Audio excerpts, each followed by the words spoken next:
Hello and welcome to The Update. I'm Michelle Stevenson.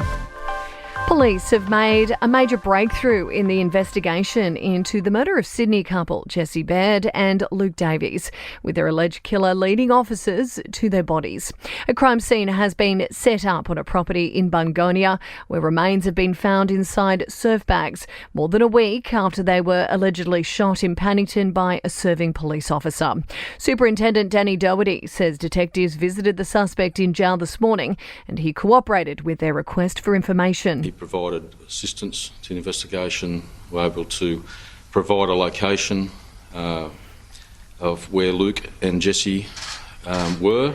While Police Commissioner Karen Webb says she's been in constant contact with the victims' families as police desperately search for clues. I'm pleased that we've found them. Of course, it's tragic and awful circumstance, but I think that as a parent, and I know when I spoke to Luke's mum, that's what parents want. They want to know where their children are. The Workplace Minister says the days of secretly paying women less than men are now over. For the first time, data has been published showing that, on average, women earn 19% less than men because they don't hold the higher paid positions. Minister Tony Burke has told Parliament publishing the data will hold businesses to account. The data that's being published shows that you have 30% of businesses that are published in the target range, but for more than 60% of companies, women are still paid more than 5% less than men. Witnesses prior to a deadly ADF chopper crash in the Whitsundays last year say they tried to radio emergency directives to help their colleagues.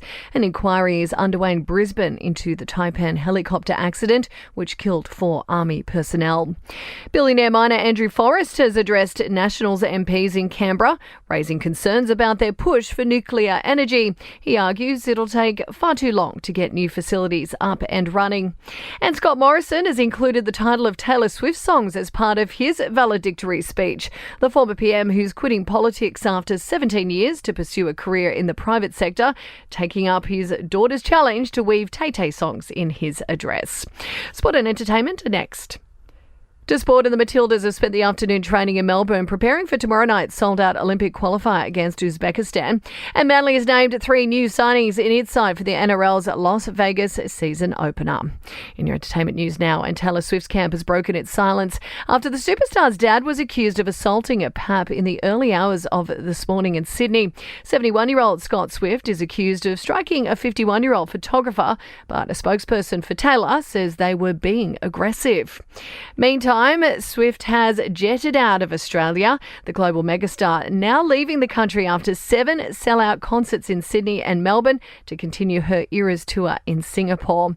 And staying on Taylor Swift, a new data has revealed just how much she and her inner circle could make from one sponsored Instagram post.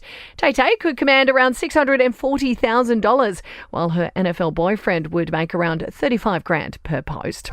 That's the latest from the Nova Podcast News team. We'll have another episode of The Update for you tomorrow. I'm Michelle Stevenson.